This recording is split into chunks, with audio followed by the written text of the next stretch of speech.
사람은 누구나 이 무엇인가를 자랑하고 싶은 그러한 본능적인 욕구를 지니고 있다고 합니다. 우리는 누구에게나 무엇인가를 막 자랑하고 싶은 그런 마음들이 우리에게 있죠. 지금도 아마 여러분의 마음속에는 난 뭔가를 좀 자랑하고 싶은데 라고 하는 것이 아마 다 하나씩은 아마 있을 거예요. 심리학에서는 이런 현상을 인정받고 싶어하는 욕구 때문이다, 그렇게 이야기를 합니다. 자, 내가 가지고 있는 것들을 다른 사람들 앞에서 자랑함을 통해서 내 자신을 과시하는 이러한 심리적인 태도를 말하는 것이다, 그렇게 이야기하죠. 자, 물론 개인이 가지고 있는 능력이나 또 탁월한 어떠한 능력을 자랑하는 것은 뭐 나쁜 것이라고 말할 수 없죠. 요즘은 이제 보통 이야기를 하죠. 자기 PR 시대라고. 젊은 사람들에게 보통 그렇게 이야기합니다. 자기 PR 시대라고. 이걸 조금 더 이상한 말로 말하면 요즘 시대는 피 터지게 자신을 알리는 시대다, 그렇게 이야기합니다. 어쨌든 자기의 장점을 최대한 사람들에게 알려야만 내가 원하는 어떤 목적을 이룰 수도 있고 또 내가 원하는 일을 할 수도 있는 그런 시대예요. 그런데 여러분, 내 능력을 당당하게 사람들 앞에 나타내 보여야 하는 그런 시대임에도 불구하고 문제는 뭐냐? 그것을 과장하거나 또 그것을 통해서 사람을 속이거나 그리고 다른 사람을 무시하거나 또 교만하게 이용한다면 그것이 또 우리에게는 큰 그것이 단점이 될 수도 있다라는 것이죠. 그래서 자랑은 자칫하면 상대방에게는 좌절감을 안겨다 준다거나 또한 질투심을 유발시킬 수 있기 때문에 여러분, 우리가 자랑을 하되 항상 신중해야 된다는 겁니다. 여러분 그러잖아요. 누가 막 자랑하면 배 아픕니까 안 아픕니까? 네, 여러분들은 다 착한 분이어가지고 배도 안 아프고 아무런 생각도 안 들어요. 근데 저는요, 누가 자랑한 거 듣고 있으면요 괜히 그냥 속이 쓰리고요 그런 게 있더라고요. 그래 너 잘났다, 뭐 그런 생각이 들기도 합니다. 일단 여러분, 우리가 그래서 자랑을 할 때에는 정말 조심해야 돼요. 상대방의 마음을 충분히 고려하고 상대방의 마음을 충분히 읽을 수 있고 내가 이렇게 자랑함을 통해서 상대방이 상처받지는 않을까, 또 상대방에게 더 오히려 열등감을 불어넣어주는 않을까, 그런 것들 잘 고려하면서 우리는 자랑을 해야 된다는 거죠. 자, 오늘 본문의 말씀에 보면, 오늘 본문이 기록될 당시의 상황을 보면 이 유다라고 하는 나라는 주변 이 강대국들에게 둘러싸여서요, 그 열강들의 주도권 쟁탈전이 한참 벌어질 때예요. 그러니까 이 유다라는 나라는 어느 나라에 우리가 이렇게 손을 뻗어야 될까, 이 그러한 눈치를 보고 있었던 매우 혼란스러운 때였습니다. 더군다나 유다의 왕은 전쟁에 나갔다가 죽음을 맞이하는 그야말로 극도의 혼란에 빠진 그러한 상황 속에서 하나님은 이 예레미야 선지자를 통해서 심판의 메시지를 선포하고 있습니다. 자, 그래도 그들이 이렇게 나라가 혼란스럽고 이렇게 어려움에 처한 이유는 그들의 죄악 때문이라는 말이죠. 그래서 이 예레미야의 이 하나님의 심판에 대한 메시지는 결국 너희들이 회개하고 돌아오면 하나님이 너희를 용서하시고 너희들을 긍휼히 여기실 것이다 라는 그런 메시지가 담겨 있었어요. 그런데 이 유다의 정치 지도자들은 어떻습니까? 오히려 이러한 예레미야를 더 감옥에 막 가둬버리고 하나님의 이 그 경고의 말씀에 대해서 이렇게 무시해 버렸다라는 것이죠. 자, 이런 상황 속에서 오늘 예레미야가 이 유다의 사람들에게 강력하게 선포하는 이 하나님의 메시지는 무엇인가? 그것은 한마디로 이것입니다. 한마디로 말하면 헛된 것을 자랑하지 말고 자랑할 것을 자랑하라는 거예요. 헛된 것을 자랑하지 말라. 마땅히 너희들이 자랑할 것을 자랑하라 라는 이 메시지였어요. 자, 오늘 우리가 진정 자랑해야 할 것은 무엇일까? 오늘 우리가 자랑해야 될 것은 무엇일까요? 하나님을 경험하는 삶, 오늘 마지막 제목이 그래서 하나님을 자랑하라입니다. 따라서 합시다. 하나님을 자랑하라. 다시 한번 하나님을 자랑하라. 누구를 자랑하라고요? 하나님을 뭐 하라고요? 그렇죠. 역시 하나님을 자랑하라예요. 오늘 우리의 자랑은 자나깨나 자식 자랑, 자나깨나 돈 자랑, 자나깨나 내 학식 자랑, 이게 아니라 오늘 우리는 자나깨나 뭐예요? 하나님 자랑이라는 거죠. 하나님을 자랑하라예요. 자나깨나 하나님을 자랑하라. 오늘 본문은 하나님의 자녀인 우리가 무엇을 자랑하지 말아야 되며 또 무엇을 자랑해야 되는지에 대해서요 분명하게 말씀하고 있어요. 오늘 하나님은 세상의 지혜나 힘이나 부에 대해서는 자랑하지 말라라고 말씀하고 있어요. 자, 본문 23절 말씀은 여러분들이 한번 읽어보도록 하겠습니다. 23절 다 같이 시작. 여호와께서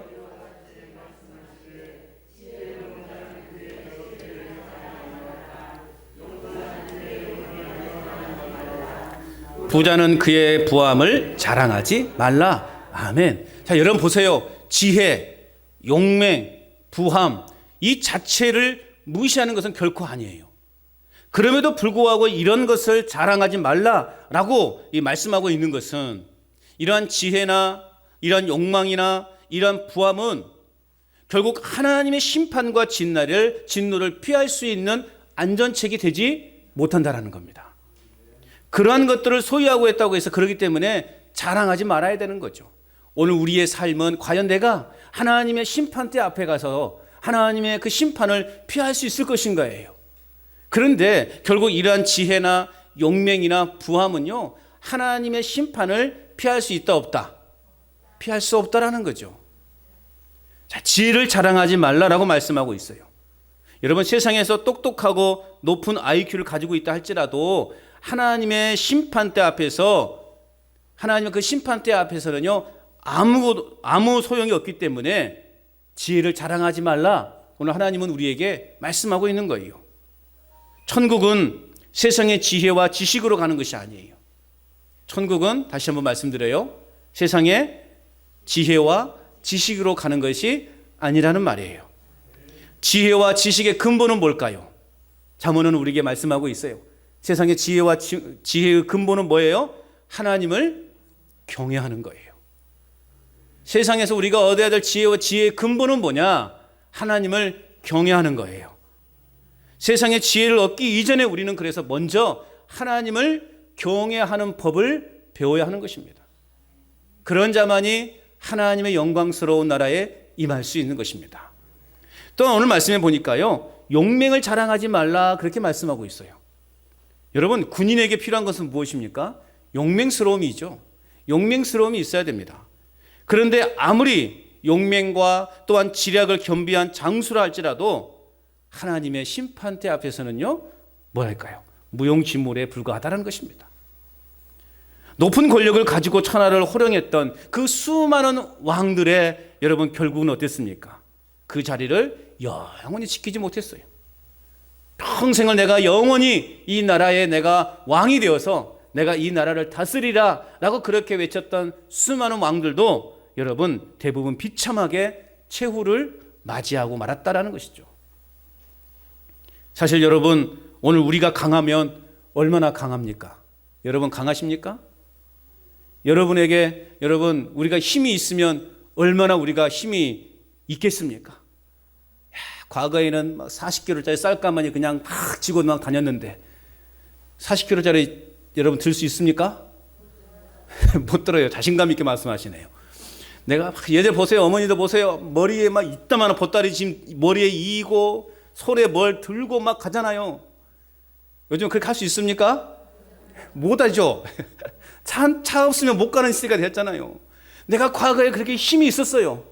뭐든지 다 들 수 있었고 뭐든지 할 수 있는 힘이 있었단 말이죠. 그 힘이 여러분 영원합니까? 불과 그게 몇십 년 전이거든요. 우리의 힘은 영원하지 않아요. 내가 아무리 힘 있다고 자랑한들 그 힘이 영원하겠냐고요. 예전에 여러분 이 기차를 타고 서울에 가끔씩 어릴 때 가게 되면 전라선과 경부선이요 비교가 된 적이 있어요. 가면 항상 서울역이나 영등포역에서 내리게 되면 이 전라선에서 내리는 사람들과 경부선에서 내리는 사람들의 특징이 있습니다. 뭔지 아세요? 경부선에서 내리는 사람들은요 그냥 간단해 가방 하나 들고 내려요. 그런데요 이 전라선에서 내리는 사람들은요 보따리를 다 지고 머리에 이고 손에 들고 막 자식들 주려고 제가 그 예전에 어머니랑 다닐 때 창피해가지고 그 보따리 들고 다니기 창피해가지고요 그랬어요. 여러분 과거에는 막 그렇게 다 했다고요. 그런 힘이 있었단 말이죠. 아이를 업고 머리에 보따리 짐 지고 손에 두 손에 막 손도 안 잡고 이렇게 시장에 가고 그랬지 않았습니까? 그 힘 다 어디 갔어요? 어디 갔냐고요? 그 힘이 다. 예? 그 힘으로 여러분 천국 갈 수 있냐고요? 여러분, 우리가 아무리 강하다 하지만 우리가 얼마나 강하겠어요? 우리에게 힘이 있다고 하지만 우리가 얼마나 힘이 있겠냐고요? 한숨이 나오네. 아이고, 어째 내가 이렇게 됐나? 여러분, 그러나 여러분, 소망을 잃지 마십시오. 우리에게는 아름다운 곳이 예비되어 있는 줄 믿으시기 바랍니다. 성경에서도요, 힘께나 자랑했던 강대국 이 바벨론, 또 애국, 로마라는 나라들도요, 결국에는 아무 힘도 써보지 못하고 망하고 말았다라는 거죠. 천국은 내가 가지고 있는 힘과 권력으로 가는 것이 아니에요. 하나님의 능력과 하나님의 힘을 그래서 우리가 자랑하는 저와 여러분 될 수 있기를 바랍니다. 하나님은 우리에게 독수리 날개치며 올라감 같은 새 힘을 날마다 우리에게 부어주실 줄로 믿습니다. 우리는요, 이제는 그 힘으로 살아가는 거예요. 과거에는 우리가 내가 가진 힘과 능력으로 살아갔다면 이제는 우리가 그런 힘이 없잖아요. 육신적인 힘이 다 떨어졌잖아요. 그래서 이제는 무슨 힘으로 살아간다고요? 하나님이 주시는 힘으로 살아간다고요. 오늘도 하나님이 여러분에게 힘을 주셔서 오늘 예배당에 나오게 된 줄로 믿습니다. 하나님이 여러분에게 힘을 주시니 그래도 밭에 나가서 풀 한 포기 뽑을 수 있는 힘을 주신 줄로 믿습니다. 이제는 우리가요, 하나님이 주신 힘으로 살아야 돼요. 그러니까 하나님 붙들어야 됩니까? 안 붙들어야 됩니까? 하나님 잘 믿어야 됩니까? 안 믿어야 됩니까? 잘 믿으셔야 됩니다. 내 힘으로 천국 가는 거 아니에요. 이제는 하나님이 힘을 주셔야 돼요. 그래서 기도하셔야 돼요. 하나님, 내가 하나님 부르시는 그때까지 기도할 수 있는 힘을 달라고, 내가 성경을 볼 수 있는 힘을 달라고, 여러분 그렇게 우리가 기도하셔야 됩니다. 하나님의 능력과 하나님의 힘을 자랑하는 저와 여러분 될 수 있기를 축복합니다. 또 오늘 23절 말씀해 보니까 뭘 자랑하지 말라고 말하고 있어요? 부함을 자랑하지 말라. 요즘 우리나라의 정책을 보면 뭐 지극히 좀 이렇게 죄송한 말씀이지만 부자들을 위한 정책들이 너무 많은 것 같아요. 그래서 부자들은 계속 잘 살고 가난한 사람은 계속 가난하게 살아야 되는 그러한 모습들이 참 많은 것을 보면서 참 안타까운 생각을 갖기도 합니다. 그래서 어쩌면 이 유전무죄, 무전유죄라는 말로 나오지 않았는가 싶어요. 돈 많은 사람들은, 권력 있는 사람들은 큰 죄를 지어도 잘 빠져나오더만요.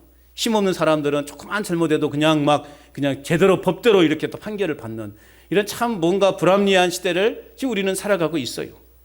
결국 돈이 결국 사람을 지켜주는 것처럼 보여주는 이러한 시대를 우리는 살아가고 있습니다. 그런데요, 이 철학자 베이컨이라는 사람은요, 이런 말을 했어요. 돈은 좋은 하인이지만 나쁜 주인이 될 수 있다라고 말했어요. 돈은 우리에게 꼭 필요하지만 그 돈이 결국 우리를 어떻게 하겠다는 거예요? 망하게 할 수 있다는 거죠. 또한 돈이 말할 때에는 진리는 침묵한다라고 하는 러시아 격언도 있어요. 돈이 말하면요, 진리는 침묵한대요. 여러분, 재물은 우리의 자랑이 될 수 없습니다. 돈 많다고 자랑하지 마십시오. 네? 대답을 안 하시네. 돈 많다고 자랑하지 마십시오. 그 돈이 우리를 망하게 할 수 있단 말이에요. 그래서 사도 바울은 뭐라고 말하고 있습니다. 디모데전서 6장 10절에 말씀해 보면 돈을 사랑함이 일만하게 뿌리가 되나니 이것을 탐내는 자들은 미혹을 받아 믿음에서 떠나 많은 근심으로서 자기를 찔렸도다. 그렇게 말하고 있어요. 돈을 사랑함이 일만하게 뿌리가 된대요. 이것을 탐내는 자는요, 결국 믿음을 떠나게 된다는 거죠. 믿음을 떠나게 되면 우리 인생이 어떻게 돼요? 지옥 가는 인생이 되는 거예요.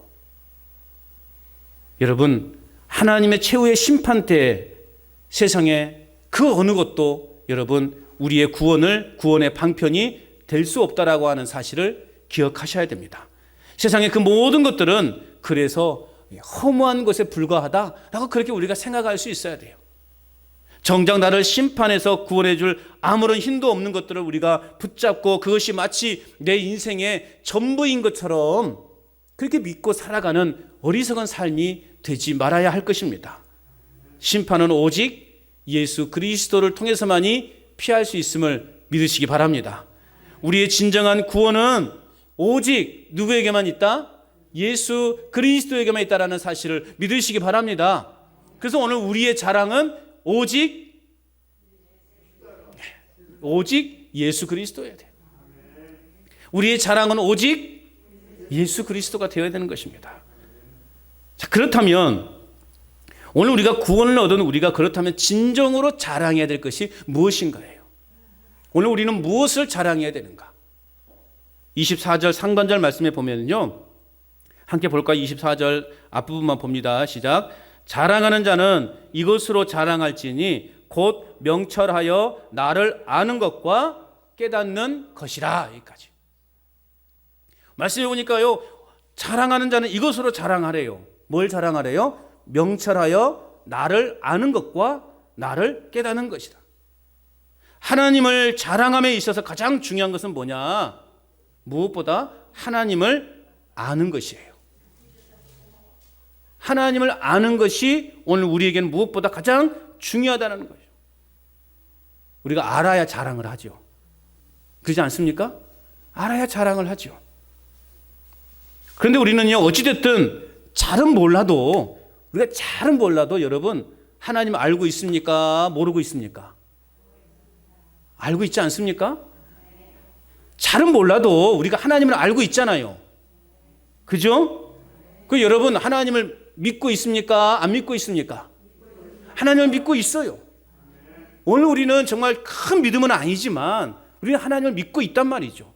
내가 많은 것은 알고 있지 않지만 어쨌든 하나님이라는 분은 내가 알고 있단 말이죠. 그렇다면 여러분, 이 자체가 우리로 하여금 자랑거리가 되어야 된다는 거죠.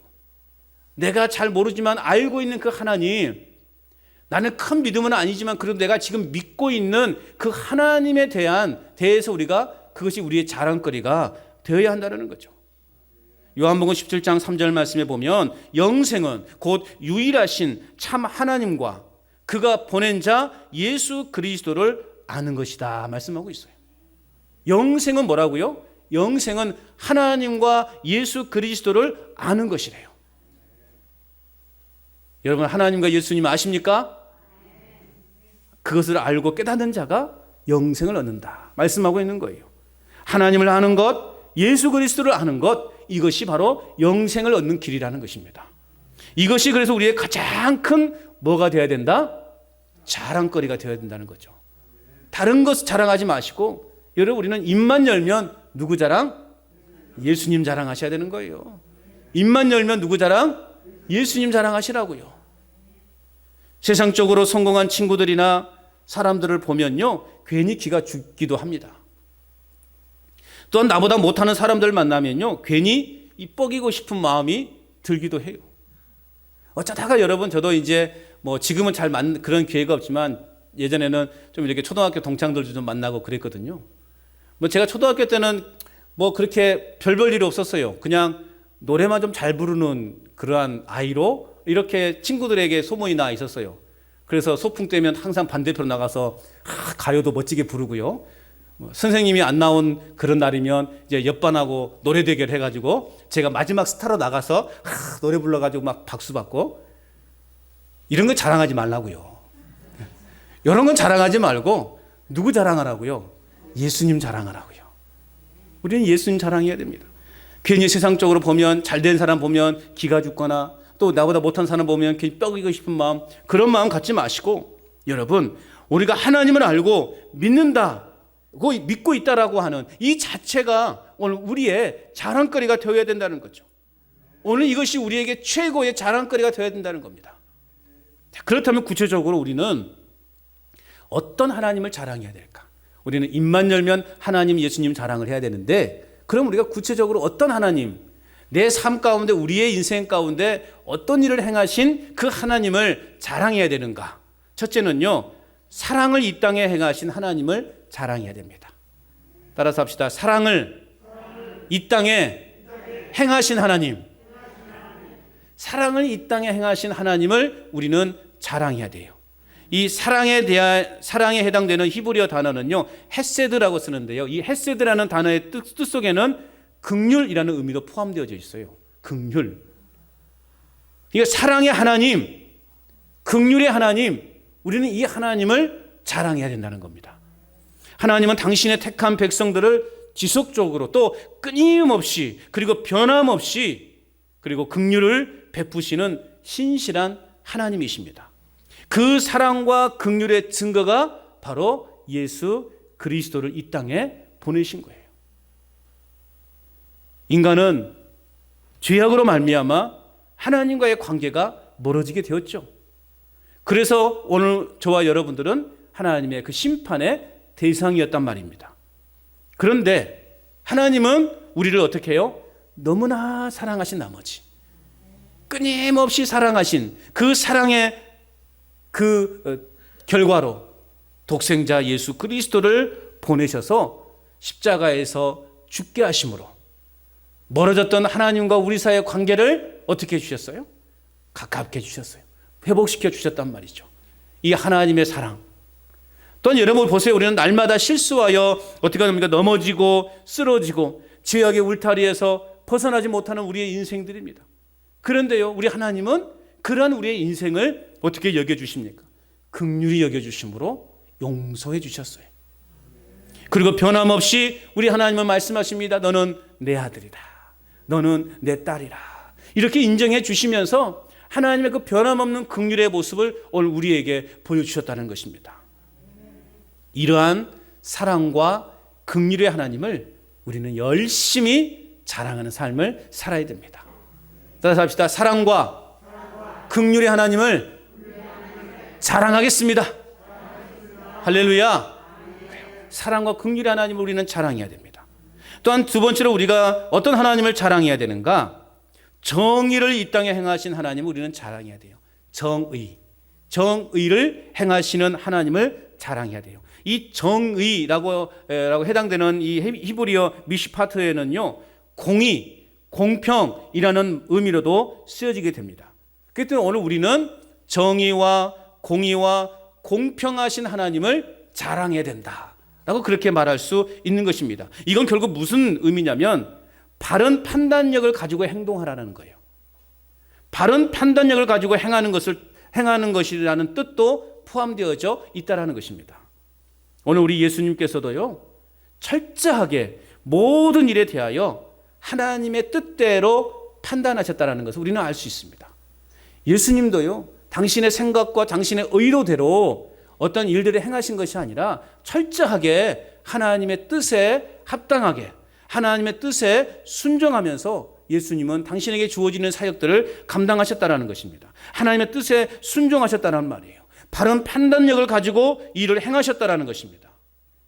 오늘 저와 여러분 역시 하나님의 뜻 안에서 판단하고 하나님의 뜻에 순종하는 삶을 살아가야 됩니다. 사람이 정의롭지 못한 이유는 뭘까? 왜 우리는 정의롭지 못한 삶을 사는 것일까?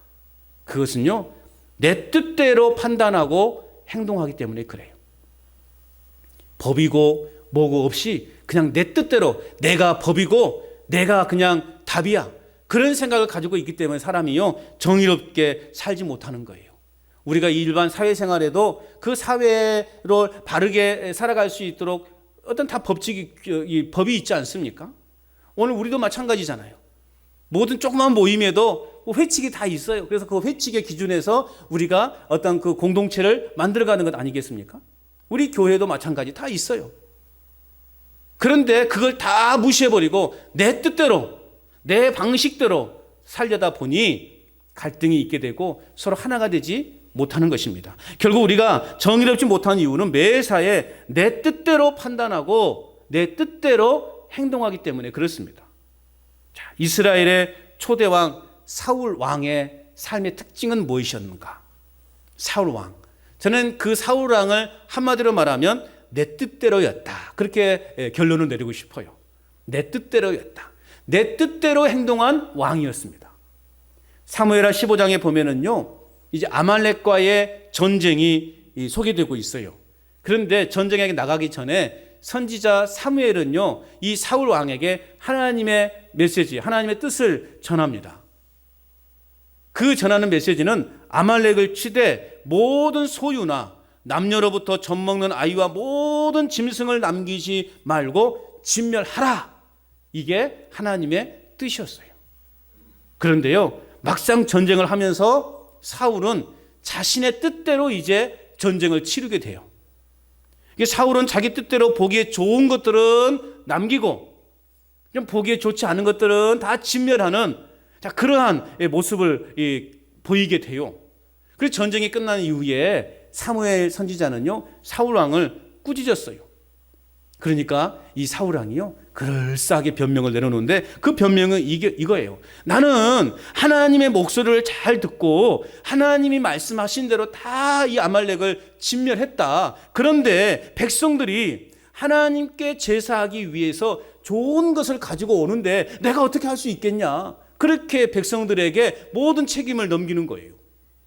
이게 뭐입니까? 내 뜻대로예요. 지가 해놓고 뭐라고 하니까 다른 사람에게 책임을 넘기는 지 뜻대로. 사실은 실상은 자기의 뜻과 자기의 탐욕이 그 속에 담겨져 있었잖아요. 그리고 또 전쟁에 임할 때 사무엘이 오기 전까지는 절대 제사 예배하지 말라고 했는데 사울은 늦어지니까 자기 마음대로 제사해버리고 자기 마음대로 행해버리는, 자기 뜻대로 행동해버리는. 그래서 결국 그 이후로 하나님은 사울 왕과 단절해버린 거예요. 무엇으로 간구해도 응답하지 않는 하나님이 되어버리신 거예요. 내 뜻대로는 굉장히 위험합니다. 자, 반대로 다윗 왕의 삶의 특징은 무엇이었나? 다윗 왕의 삶의 특징은 하나님 뜻대로였다는 거죠. 하나님의 뜻대로. 자, 억울하게 자신을 죽이려고 사울 왕을 피해서 도망자의 삶을 다윗은 살았잖아요. 그러는 중에 이 사울 왕을 죽일 수 있는 여러 번의 기회가 있었단 말이죠.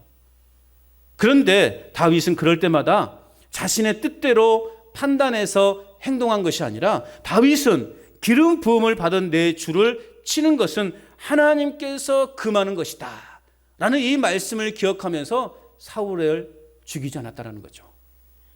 인간적인 생각에는 좀 10번이고 몇 번이고 죽이고 싶은 마음이 왜 안 들었겠습니까? 그런데 하나님께서 기름 부음을 받은 종은 손대지 말아야 된다 라는 이 명령이 있었기 때문에 다윗은 하나님의 뜻대로 사울에게 손을 대지 않았다라는 것입니다. 여러분은 내 뜻대로의 삶입니까? 하나님의 뜻대로의 삶입니까? 어떤 삶이에요? 잘 모르겠다 그러면 이제 여러분은 내 뜻대로의 삶을 살아가시겠습니까? 하나님의 뜻대로의 삶을 살아가시겠습니까? 네, 말이 좀 길어서 이해를 못하실 것 같아서 1번 내 뜻대로 살아가겠다. 2번 하나님의 뜻대로 살아가겠다. 여러분은 몇 번을 선택하시겠습니까? 1번이요? 네. 2번을 선택하시길 바랍니다. 2번이 뭐예요? 하나님의 뜻대로 살아가는 삶을 살아가시기를 바랍니다. 정의를 행하는 것은 옳은 일을 행하는 것이 아니에요. 정의를 행한다라는 것은 옳은 일을 행하는 것이 아니라 철저하게 하나님의 뜻대로 행하는 것, 이것이 정의를 행하는 거예요. 내 뜻을 버리고 하나님의 뜻과 하나님의 방법대로 행하고 하나님의 말씀에 순종하며 살아가는 것이 정의를 행하는 삶이라는 거예요. 바울은 그래서요, 나는 날마다 죽노라 그렇게 고백하고 있어요. 나는 날마다 죽노라. 여러분, 바울이 가진 지식과 가문은요, 어딜 내놔도 손색이 없는 아주 대단한 집안에서 그는 대단한 학문을 배웠던 사람이에요. 그러니까 얼마나 자기의 그 교만함이 세상적인 학문이 막 그를 끌어올리려고 하지 않았겠습니까? 그래서 바울은 늘 자신을 죽이는 거예요. 성령으로 죽이는 거예요. 누르는 거예요. 오직 내 모습에서 그리스도의 향기만 나오기로. 세상에 그러한 때 묻은 것이 나오는 게 아니라 세상의 지식과 학식이 나오는 것이 아니라 오직 예수 그리스도만의 그 향기만 드러날 수 있도록 바울은 자신을 죽는다. 난 날마다 나를 죽인다. 그렇게 고백하고 있는 거예요. 여러분, 또한 예수님도 정의를 완전하게 행하시기 위해서 겟세마네 동산에서 여러분 땀방울이 핏방울이 되기까지 몸부림치면서 기도하면서 이렇게 고백했어요. 아버지요, 내 뜻대로 마옵시고 아버지의 뜻대로 되기를 원합니다. 아버지의 뜻대로. 아버지, 내가 이제 조금만 좀 있으면 십자가를 져야 되는데 너무나 고통스러운 거요. 너무나 고통스럽고 너무나 수치스러운 거 다 알고 있기 때문에 할 수만 있으면 이 고난의 잔 좀 옮겨주시면 안 되겠어요? 그 예수님이 고백했다고요. 왜요? 예수님도 인간이시니까 그 고통을 느끼는 거죠. 그런데 결론은 내 뜻이 아니라 아버지의 뜻에 제가 순종하겠습니다 라는 거죠. 예수님도 아버지의 뜻대로 순종했다고요. 하나님 아버지의 뜻대로 예수님은 십자가의 길을 걸으셨고 십자가에서 온 인류의 구원을 위해 죽임을 당하셨다는 거죠. 여러분, 내 뜻과 내 생각, 내 이기심, 그리고 내 야망을 내려놓으시기를 바랍니다. 그리고 하나님의 뜻에 따라 정의롭게 판단하고 바르게 행하는 삶을 살아갈 수 있기를 주님의 이름으로 축복합니다. 또 마지막 세 번째는 뭐냐? 공의를 이 땅에 행하시는 하나님을 자랑해야 됩니다. 어떤 하나님을 자랑하라고요? 공의를 이 땅에 행하시는 하나님. 이 공의라는 말의 히브리어 단어는요, 체다카인데요, 거짓 없이 정직히 행하는 것을 말합니다. 거짓 없이 정직하게 행하는 것. 이게 무엇보다 여러분, 우리 주님은 정직하신 분이잖아요. 물론 우리가 행하는 대로 하나님은 또한 판단하시는 분이에요. 하나님과 올바른 관계 속에 살아갈 때 여러분, 우리가 얻는 분명 복이 있어요. 반면에 우리가 불순종할 때 우리에게 닥치는 하나님의 엄위한 심판이 있다고요. 하나님은 정직하게 우리를 판단하시는 분이에요. 공의롭게 판단하시는 분이에요. 돌이켜 순종할 때 오늘 우리가 하나님의 이런 자비와 은총과 구원을 경험할 수 있지만 반대로 불순종할 때 하나님의 공의로운 심판을 결코 피할 수 없다라는 것. 이런 하나님을 우리는 여러분 자랑해야 된다는 거죠. 세상은요, 교묘하게 우리를요, 불순종의 자리로 계속 이끌어갑니다. 틈만 나면 우리를 불순종의 자리에 있게 하려고 해요. 그렇기 때문에 오늘 우리가 내 마음을 지키지 못하면 우리는 여지없이 어떻게 돼요? 불순종의 자리에서 내 마음을 빼앗기고 마는 거예요. 그러므로 우리는 무엇보다 마음의 정직을 지키기에 힘써야 됩니다. 잠언 4장 23절에 뭐라고 말씀하고 있습니까? 모든 지킬 만한 것 중에 더욱 내 마음을 지키라. 생명의 근원이 이에서 남이니라. 우리의 생명이 살고 죽는 것이 바로 우리 마음에서 나온대요. 그러므로 여러분, 우리 마음을 지켜내야 됩니다.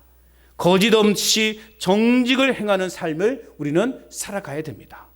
그럴 때 우리는 하나님의 사랑받는, 하나님의 예비해 오신 하늘의 복을 누리며 살아갈 수 있습니다.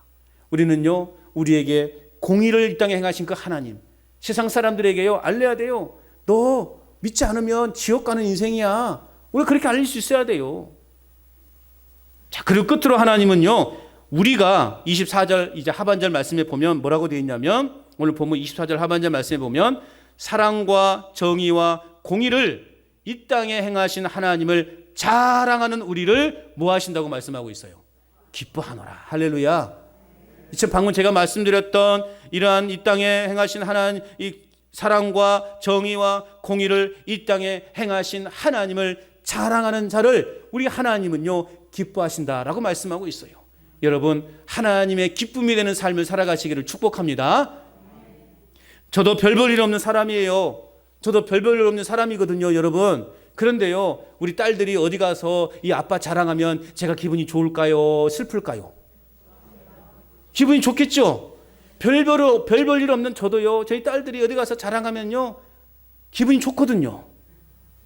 여러분들도 마찬가지예요, 여러분. 세상 사람들에게요, 이 별 볼 일 없는 목사도요, 자랑을 하시라고요. 나 자랑하고 있다 하시면 손 들어보세요. 아이고, 그래요. 아이고, 예. 아이고, 갑자기 제가 교만해질 뻔했습니다. 네. 죄송합니다. 네. 이게 여러분, 전도예요, 전도. 요즘같이 여러분 전도하기 어려운 시대에 우리가 뭘 어떻게 전도하겠습니까? 우리는요, 이 부족한 목사도요, 자랑해야 돼요. 그리고요, 우리 교회도요, 부지런히 자랑하셔야 돼요. 그리고요, 우리 성도들도요, 부지런히 자랑하셔야 돼요. 우리 성도 너무나 멋있다고. 그런데 어느 마을에 가니 교회 다니는데 막 이 별로 이렇게 사람들의 신임을 못 받는 사람이 있어요. 우리 교인 중에. 그런데 여러분 나도 더불어서 아이고 저 사람 왜 그런지 모르겠다고. 그러면 돼야 안 돼요? 세상 사람들은 그 사람에 대해서 손가락질을 하고 불평하고 욕을 할지라도 우리 같은 믿음의 식구 아닙니까? 그 우리는 어떻게 됩니까? 그 사람을 감싸줘야 되는 거예요. 이게 그리스도 안에서 한 공동체 아닙니까?